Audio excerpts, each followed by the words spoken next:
Olá, será que a inteligência artificial veio para nos substituir como oftalmologistas ou, pelo contrário, tornar-nos supermédicos, na posse de todos os dados e invencíveis no controle da doença?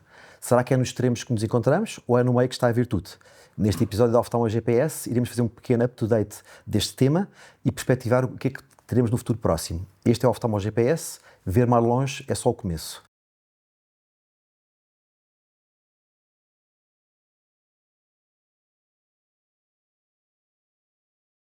Olá, sejam bem-vindos ao Oftalmo GPS. O tema de hoje é IA no glaucoma.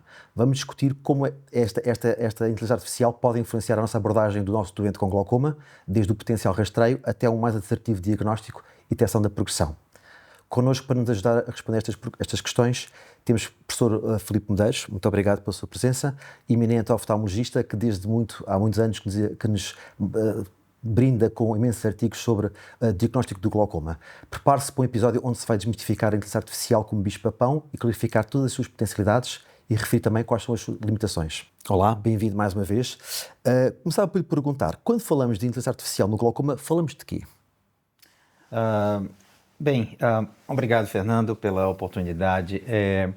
Quando falamos de inteligência artificial no glaucoma, nós nos referimos à aplicação de diversos algoritmos de inteligência artificial, incluindo o que é conhecido como Deep Learning, ou aprendizado profundo, que são redes neurais, e a aplicação desses algoritmos para melhorar tanto o diagnóstico da doença, quanto o screening, o rastreamento e a detecção de progressão, pela análise, aplicação desses algoritmos aos testes clínicos que nós temos, como, por exemplo, OCT, campos visuais e outros dados clínicos. Portanto, nesse caso é usar melhor os dados que temos. Usar melhor os dados que temos. Okay. Uma das coisas que a inteligência artificial faz de melhor é a análise de padrões, né? Okay. Então, no caso, por exemplo, boa parte do que nós fazemos quando interpretamos um OCT, por exemplo, é a análise de padrão, ver se aquele OCT tem um padrão de glaucoma ou não. Okay. E a inteligência artificial, ela faz isso de uma maneira muito, muito boa, né? Muitas vezes até superior ao que nós humanos conseguimos fazer. Ok. O que hoje em dia, com estas armas de inteligência artificial, nós conseguimos obter da retinografia? Tenho lido alguns artigos que dizem que podemos fazer, a partir dela, fazemos rastreios populacionais, conseguimos fazer mais diagnósticos de glaucoma, conseguimos prever OCTs. Isto vai permitir democratizar um bocadinho a saúde em países ou zonas que tenham menos recursos, que não possam ter OCT? Sem dúvida. Essa é uma das aplicações mais interessantes da inteligência artificial, né? Por quê? Porque a retinografia, ela, diferentemente do OCT, ela pode ser, digamos, ela é disponível de uma maneira mais fácil, portátil, mais barata, portátil, né? Okay. Não precisa de um técnico com expertise para fazer o teste. Claro. Então é bastante atraente a ideia de se utilizar a inteligência artificial para a interpretação dessas retinografias para o diagnóstico do glaucoma. E isso, então, abre a oportunidade de se fazer, por exemplo, o rastreamento da doença em áreas que sejam, digamos, menos desenvolvidas, né? Em que você poderia ter essas máquinas obtendo retinografia e assim fazer um rastreamento mais generalizado do glaucoma na população. Mas há considerações muito importantes nesse sentido, né? Uma delas é que, embora esse tipo de rastreamento, de diagnóstico tenha sido feito de maneira com bastante sucesso na área de retinopatia diabética, sim, que é o que nós também fazemos. O glaucoma ele traz desafios particulares, né, que nós, como glaucoma especialistas em glaucoma, conhecemos, que é a dificuldade, às vezes, de você, na verdade, reconhecer o glaucoma nessas retinografias. Então, é importante se entender que quando você treina um modelo de inteligência artificial, você precisa treinar ele com base no que nós chamamos de referência, né? Que é que você diz para a AI, você treina para ela aprender aquela referência, aquele ground truth que nós sabemos, né?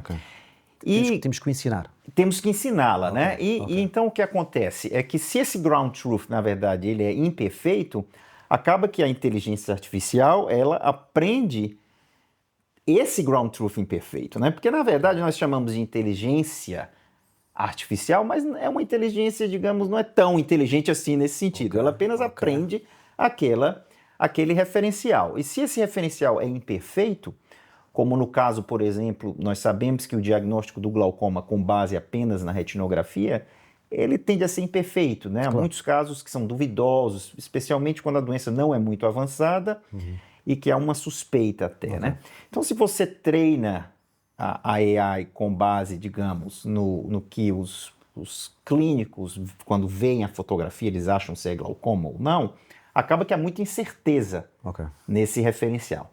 Então, a ideia de se treinar, de se desenvolver modelos de inteligência artificial para prever o OCT, foi uma ideia que nós tivemos há alguns anos atrás, de uma maneira a escapar dessa subjetividade. Não sei se você me entende.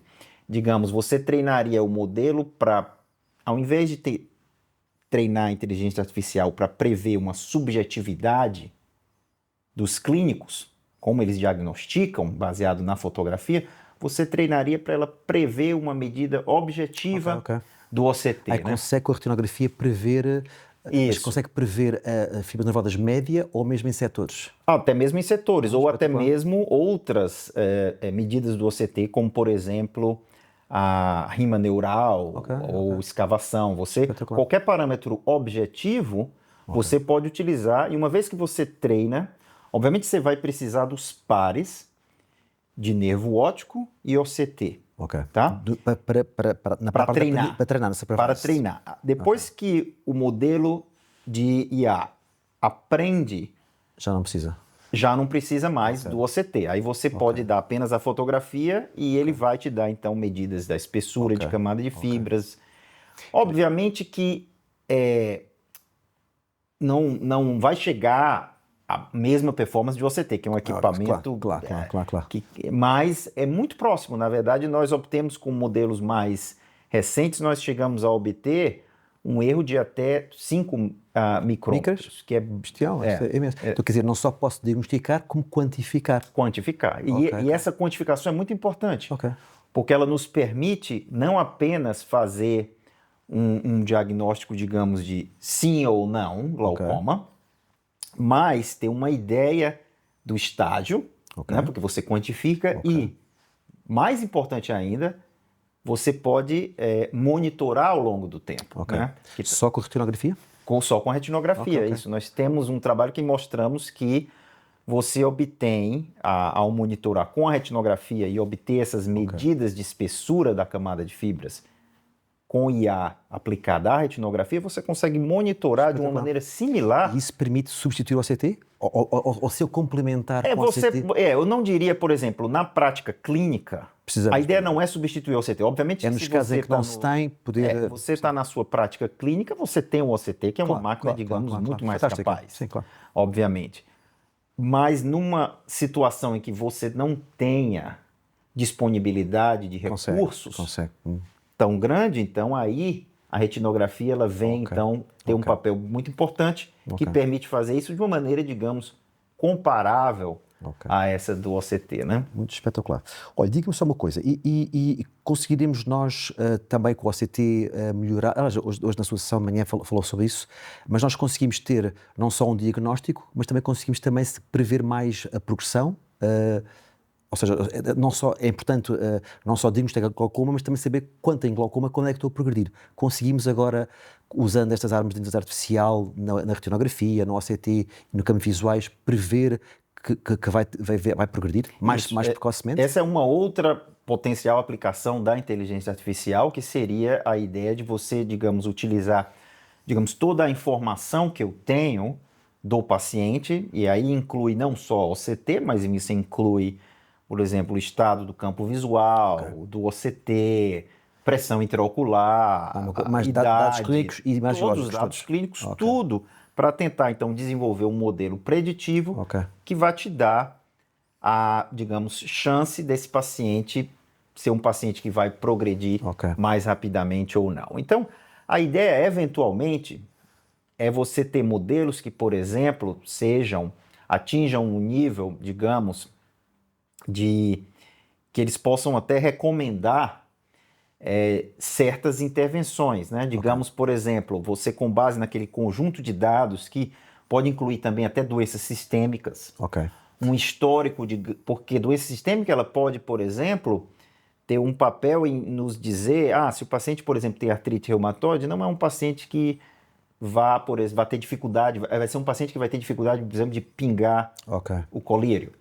Então, talvez, nesse caso, levando em conta tudo, o modelo de inteligência artificial poderia dizer, olha, nesse paciente aqui é melhor você fazer um laser, uma cirurgia. Porque ele não colocará as gotas e poderá ter menos... Isso, com base em toda a informação. Obviamente que, novamente, a decisão aqui vai ser, em última análise, do médico.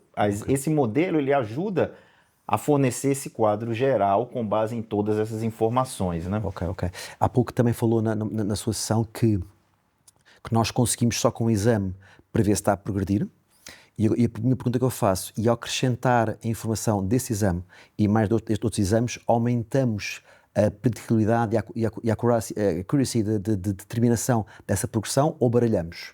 Ou seja, devemos usar o exame para prever progressão ou aumentando e acrescentando informação temos mais capacidade de prever essa progressão? Isso, porque uma dificuldade que nós temos como médicos é como integrar toda a informação, né? Então, por exemplo, você vê um impresso de OCT, você tem diversos parâmetros, né? Você tem setores, você tem medida de espessura global, você tem escavação, rima, tudo isso, né? E no campo visual você também tem uma série de parâmetros e além disso você tem pressão intraocular, espessura corneana.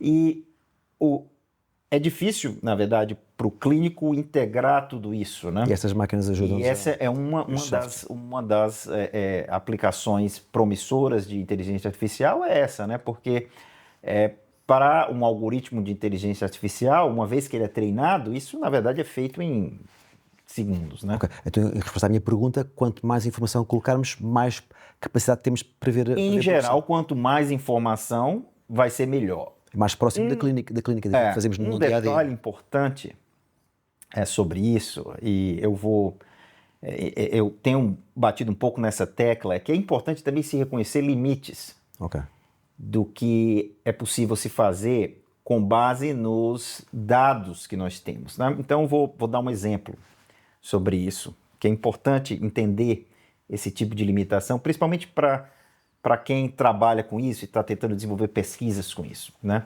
Sim. Então, vamos lá. Você tem a ideia de um paciente que chegou hoje e tem uma determinada pressão intraocular, campo visual e OCT, a ideia de tentar prever se esse paciente vai ser um progressor ou não é bastante atraente, sem sombra de dúvida. Eu não sonho. Qual é a dificuldade de se fazer isso? Então, quando você vai treinar um modelo de inteligência artificial, você precisa de dados, né? Os dados que nós temos, que vêm das práticas clínicas, né? Eles são dados o quê?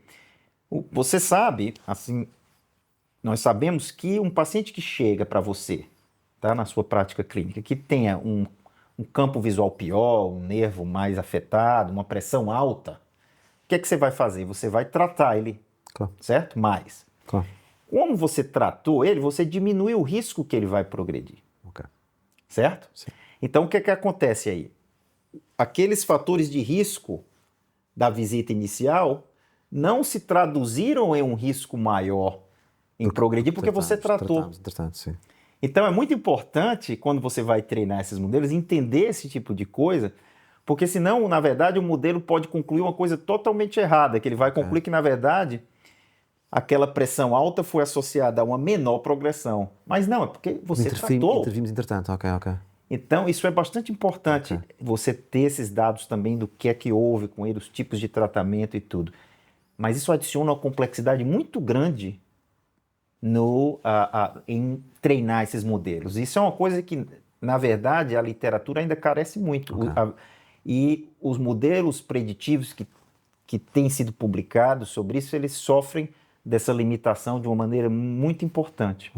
E quando nós temos essa informação destes modelos, uma coisa mais híbrida, usando mais, nós devemos aceitar a informação que ele nos dá ou é mais uma informação a juntar a outra, tal como as calculadoras de risco da hipertensão ocular? É mais uma informação que eu junto porque pode faltar outros fatores, ou tenho que acreditar cegamente? Que eu acho que é sempre a Sem questão dúvida, que nós... sem dúvida. E como eu acabei de falar, como você vê que pode haver limitações fundamentais no treinamento desses modelos, é sempre importante não levar essa informação de uma maneira cega e achar que ela é determinante no diagnóstico. Na verdade, é sempre importante você considerar todo o quadro clínico para se tomar uma decisão. É algo mais. Portanto, inclusive, na verdade, idealmente, esses modelos, eles devem te dar ao invés de te dar uma simples resposta, digamos, sim ou não, se houve progressão ou não, probabilidade. Dá uma probabilidade.